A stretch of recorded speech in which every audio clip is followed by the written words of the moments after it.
Cutdown day has arrived in the NFL. Let's talk about it today on Locked On Jets. You are Locked On Jets, your daily New York Jets podcast. Part of the Locked On Podcast Network, your team every day.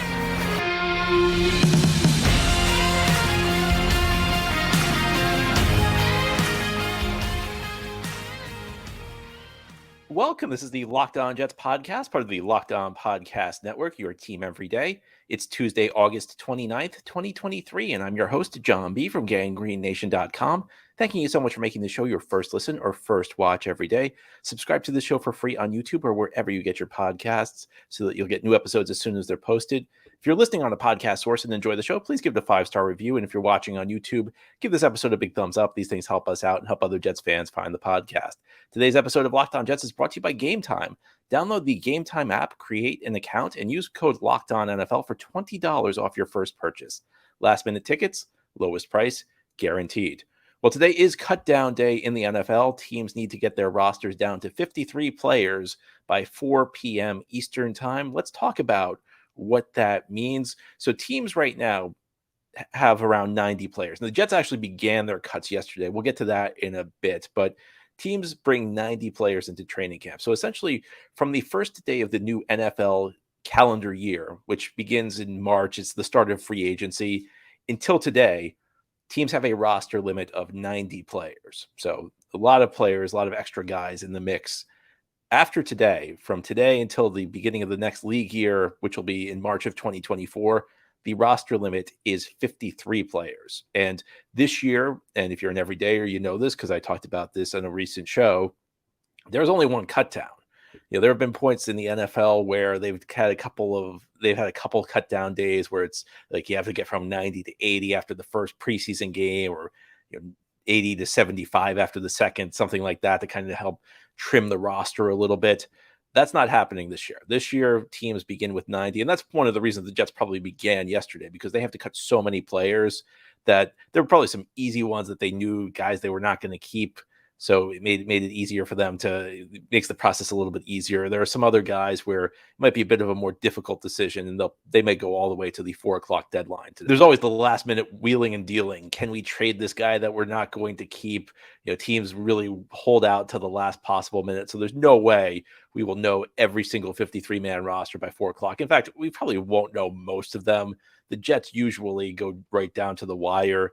Occasionally they'll get done early. They'll see what they'll say we've been able to accomplish what we've been able to accomplish. But most of the time, this goes well past 4 p.m. Eastern time. So, and I know this because I have to cover it. So it's always painful. I always think when the first cuts start rolling in on cutdown day, I think, all right, this could be an early day. And then the last couple of them really drag on, and they drag on past the deadline. And it's not till dinner time that we know exactly what's going on. Now, here's some key things to know about cutdown day. Now, if the Jets cut a player who has more than 4 years of NFL experience, that player automatically becomes a free agent, and he can sign with any of the other 32 teams, or he can sign with a practice squad. So there might be a veteran player out there that the Jets want to bring back to their practice squad, just as a guy who's guy who has provides some degree of insurance. They can cut him today, and he can start signing with anybody. He can sign with another roster. He can sign with a practice squad. He can sign with any team's practice squad. And that's another thing to know, is that just because a player spent the preseason with the Jets, that doesn't mean he has to stick with the Jets practice squad if he goes to the practice squad. He can sign with any team's practice squad, and the reverse is true. The Jets can sign players to their practice squad who spent the preseason with other teams. Now, where things get tricky is when we enter what's known as the waiver wire. And you may be used to this in fantasy football if you play. It's a little bit different than what you're used to, though. So the waiver wire applies to players with less than 4 years of experience. And this actually changes during the season. We get to a point in the regular season where everybody is subject to waivers if they're cut, even if they are a vested veteran who has more than 4 years of experience. But for players who have less than 4 years of experience who are released on cutdown day, they have to go through this process that we won't have the answers until tomorrow. Essentially, anybody with less than 4 years of experience is placed on what's known as waivers. And the other 31 teams in the league all have a chance to claim the player. And that's essentially the other 31 teams saying, you know what, I want to bring that guy onto my team. And if you place a claim on a player who's on waivers, essentially you can get him. You just take his contract. It's almost like he's traded to you for nothing because you don't need to negotiate a new contract. His current contract applies. You just get the player. Now, if more than one team puts a claim on a player, he is awarded to whichever team had the highest draft pick in the first round of the NFL draft in the spring. And that's their original pick. So the Jets obviously traded their pick from to Green Bay in the Aaron Rodgers trade. So they dropped from 13 to 15. The Jets have the 13th slot. Just because they traded their pick, that does not change their order in the waiver wire. The Jets have the 13th slot. So essentially, if the Jets put a claim on a player and another team puts a claim on a player, it depends on whether the team originally was drafting higher than the Jets in the spring or whether the team was drafting lower than the Jets in the spring. And it's true, 31 up to 31 teams can put in a claim on a player. Now, in reality, that would never happen. But in theory, if you cut a player, the other 31 teams could all put a waiver claim on him. And it doesn't matter how many teams put a claim in on the player is awarded to the team with the highest pick in the spring's NFL draft. And again, that changes once you get to the regular season. You get to a few weeks into the season and the order starts to go based on record. But what the league's trying to do is essentially what the league always tries to do. The NFL is built to try and make the weak teams stronger and the strong teams weaker. And this is one way they do it. If a player's available, they want to give the weakest teams the first crack at getting the player. So and then if nobody claims a player, then he's done what's known as clearing waivers. So if none of the other 31 teams say we want this guy, then he becomes a free agent. His contract becomes null and void. He has to work out a new contract if he wants to continue his career with another team, or he's free to sign with any team's practice squad. Now, will the Jets put in a waiver claim on anybody? There are a few spots where you could see it potentially, a few spots where they may want to increase their depth, maybe linebacker, maybe safety, maybe offensive line. But I think it's less likely than it's been in years past because the Jets roster is just better than it's been in a while. If you go back to like the late Mike McCagnon days or the early Joe Douglas days, the Jets had one of the worst rosters in the NFL. In fact, there was a year or two where they did not claim anybody. And I was like, really? You're telling me that there's no team out there where the 54th best player is better than the 53rd best player on the Jets? It's different, though, this year. The Jets will probably pick their spots. And for whatever it's worth, Joe Douglas has been outstanding working the waiver wire. It's probably the best thing he's done. It's not the best thing he's done, but it's probably the area where he's succeeded the most as Jets GM. If you were just like giving a grade to each area of how Joe Douglas operates his job, he'd probably get the highest grade for the waiver wire because he's gotten a lot of useful players. He got John Franklin Myers off waivers. He got Braxton Berrios off waivers. He got Quincy Williams off waivers. He got Nate Herbig off waivers. So Douglas works the waiver wire really well. And the Jets, I think their front office are very thorough in scouting the types of players on the bottom of other rosters across the league who they think could fit what they want to do. So it'll be worth watching, but that's essentially the process that you'll see take place over the next couple of days as teams trim their rosters and begin to fill out their practice squad. The waiver wire comes into play quite a bit. Now, ahead here on the Locked On Jets podcast, we'll talk about some of the early cuts the Jets made. Jets have made a couple of moves to get their roster into compliance. As I said, I think they've kind of gotten rid of some of the guys they really weren't planning on keeping. We'll talk about one or two of these guys continuing this Tuesday edition of the Locked On Jets podcast.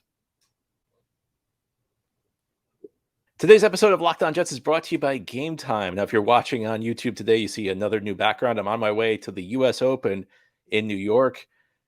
Tickets for that event are not always easy to find, but buying them should not be stressful. Gametime is the fast and easy way to buy tickets for all the sports, music, comedy, and theater near you. Gametime is the fast and easiest way to buy them. With killer deals on last-minute tickets and their best price guarantee, you can stop stressing all over the tickets and start getting hyped for all the fun you'll have. Gametime has so many benefits. There are flash deals, last-minute tickets, images of seat views so that you'll never get surprised by some sort of obstructed view when you arrive at your event. Forget planning months in advance.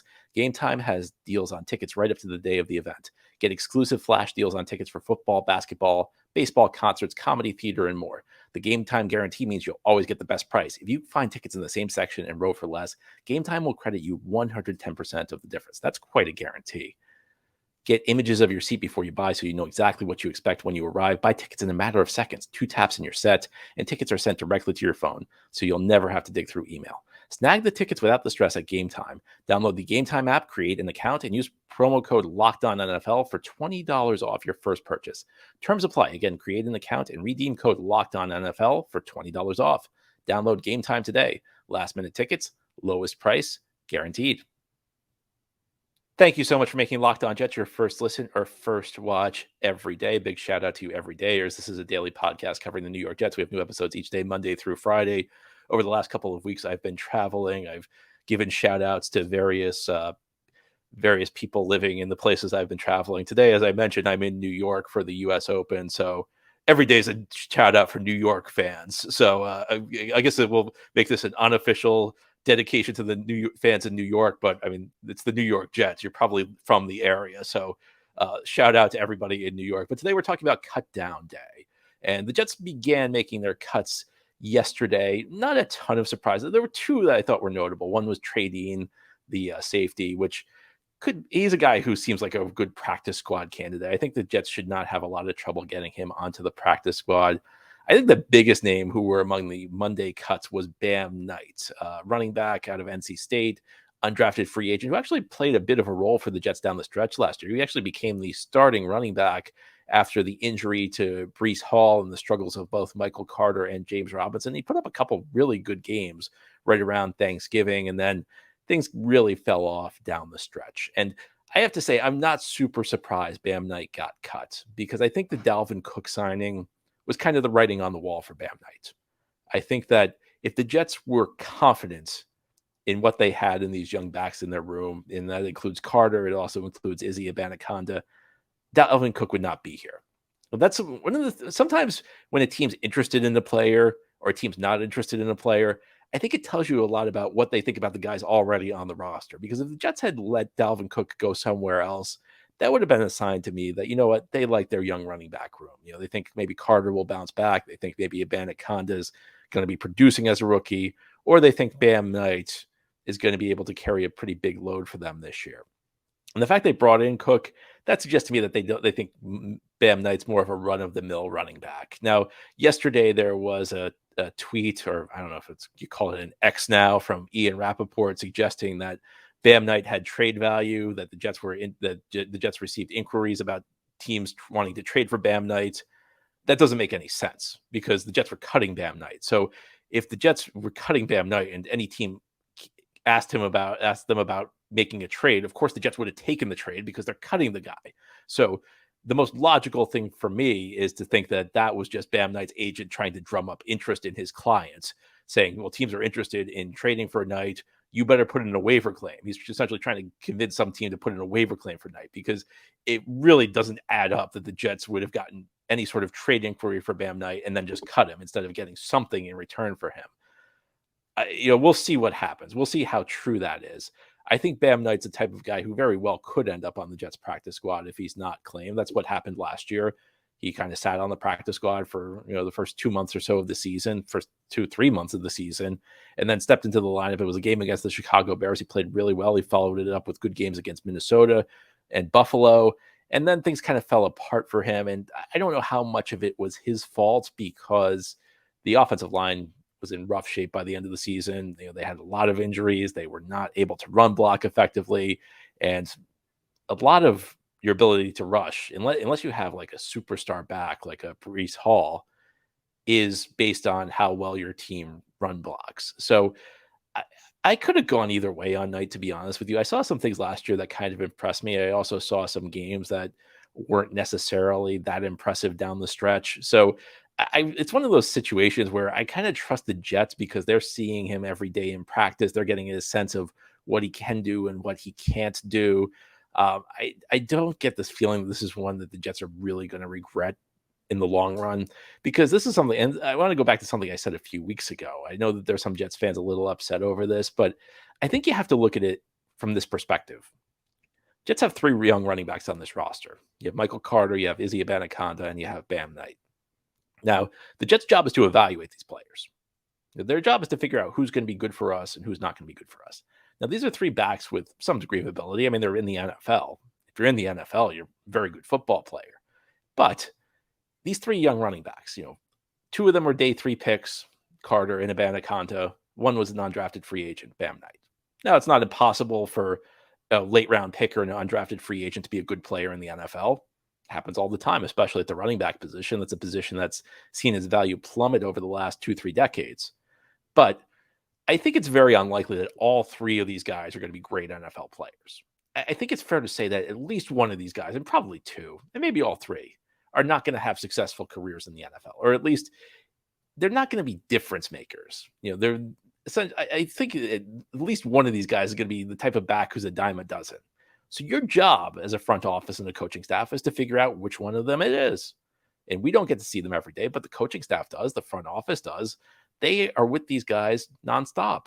So they have every opportunity. They have every advantage to figure out which of the three, and again, it may be more than one of them, but which of these guys is not going to be a special player. And the Jets have deemed that Bam Knight's going to be the guy. And listen, we'll see what happens. If he ends up being a very good player with some other team, then yeah, I think we can question what happened. But for right now, I feel like you have to give the Jets the benefit of the doubt here because they're the ones evaluating these guys. And they evaluated their situation in the running back room and they said, you know what, we need Dalvin Cook. And they said, of these three guys, again, not all three are going to be great players. Of these three guys, we think Bam's the least likely to be a great player. So we'll see what happens. But I'm inclined to take the Jets' side on this, even though I know there's a lot of disappointment in some quarters of the fan base. I think that sometimes we get upset over these moves and they end up not making a big difference. And half the time you're able to sneak the guy onto the practice squad. We'll see how valid these reports are that Bam Knight's generating a lot of interest on the waiver wire. I don't really believe that anybody was interested in a trade, though, because if they were, the Jets would have traded him. Now, ahead here on the Locked On Jets podcast, we'll look ahead to today. There are a few questions that need to be answered about what the Jets are doing, maybe some areas of strength where they could seek a trade for a player. We'll discuss continuing this Tuesday edition of the Locked On Jets podcast. This is the Locked On Jets podcast here on this Tuesday. It is Cutdown day in the NFL. Teams need to get their rosters down to 53 players by 4 p.m. Eastern time. Jets started making their cuts yesterday. Plenty more moves to come today. I think it's going to be interesting to see what the Jets do, especially in areas where they have strength. There's been rumors for months about perhaps the Jets making a trade of a defensive lineman, particularly a defensive end. That's a spot where the team has a lot of depth, where the team has a lot of strength. I don't see the logic behind it because I think they could fit every guy that they have who's a quality player onto this roster. I mean, Carl Lawson's not going anywhere because he's injured. You have John, and by the way, the injury to Carl Lawson makes it less likely that you'll see a trade, or at least it makes it less advised that the Jets should make a trade with one of their defensive ends because it shows you the value of depth. And I think that depth is not something you want to throw away very quickly in the NFL. You want to have as deep of a roster as possible. I've seen people suggest the Jets have too much depth at defensive end. Well, I got to tell you something. There's no way you can have too much depth at defensive end. The ability to get after the passer is one of the best things you can have as a defense. It's to me, it's like second to having a shutdown corner, which the Jets also have. In the NFL, you got to do two things. You got to throw the ball effectively, and you got to shut down the other team's passing attack. And the two ways you shut down the passing attack are you get to the quarterback and you cover. And the Jets have the ability to do both. They have the ability to cover because they have top-notch corners. They have the ability to get to the quarterback because they have all this depth on the defensive line. So I would not be willing to give up what depth the Jets have up front. I think that whatever you get for Bryce Huff, I don't think it's worth it. So I'd be against the trade. You're all in right now. We know the Jets are trying to win big this year. This is not a team that's focused on building for the future. This is a team that's focused on the here and now, trying to win immediately. So I don't really see the logic behind that. In other news, I've seen some rumors that the Jets are trying to trade Tristan Colon, a backup lineman, and that if the rumors around Bam Knight were generated by the agent, these rumors about the Jets trading Tristan Colon seem like they are squarely from the Jets front office, because who would be interested in trading for Tristan Colon? I mean, I shouldn't say that because there are some very odd moves that are made around marginal players this time of year. You've seen it through the year. Sometimes the Jets are the team trading for the player. Sometimes the team's trading the Jets for a player. So I guess I can't say that. It wouldn't be the most unprecedented thing in the world for a player like Tristan Colon to get traded, but it's always odd when a team's willing to give up a pick for somebody like that. Beyond which, it's not like the Jets are overloaded with offensive line talent. I mean, I think everybody views that as the weak spot on the roster. So it'd be interesting to see what happens there. I mean, a couple other interesting spots. I want to know what's going to happen with Bryce Hall. And I want to know what's happened to Bryce Hall, because 2 years ago, he was probably a little overrated by Jets fans. I mean, I saw people talking about him as a number one corner at the time. Uh, I may have even mentioned him as a number one corner at the time, if I'm being honest, but we were probably overhyping him. It was, the classic Jets guy who on a bad team who looks better than everybody else. So maybe we get a little too excited for him, but he was a competent corner 2 years ago when he was a starter. And I have no idea what's happened. This guy looks horrible now. He can't cover anybody. I know he wasn't. Maybe we overhyped him a little bit, but I know he wasn't as bad 2 years ago as he's looked in the preseason. I'm interested to see what's going to happen with him. Do the Jets even keep him around? Because over the last year plus, I've been under the assumption that, he's probably one of the best backup corners in the NFL. I'm not so sure anymore. I'm not even sure he's better than Brandon Eccles. It's very odd what's happened with Bryce Hall, and I'm not sure he's even a lock to make the team at this point. And there was probably an indication last year when he gave up that touchdown in the opener, and then suddenly he was being deactivated, that maybe he had fallen out of favor with the coaching staff. And now we're at a point where I'm not even sure Hall's going to make the final roster. Really interesting scenario there, and I'm kind of curious to see how the Jets handle him. Anyway, that's all for today's episode. This has been the Locked On Jets podcast, part of the Locked On Podcast Network. Your team every day is our motto. As always, if you enjoy the show, hit the subscribe button where you're watching or listening so that you'll never miss an episode. If you're listening on a podcast source and enjoy the show, please give it a 5-star review. And if you're watching on YouTube, give this episode a big thumbs up. Helps us out, helps other Jets fans find the show. Have a great Tuesday, everybody. We'll be back tomorrow to talk about the Jets roster.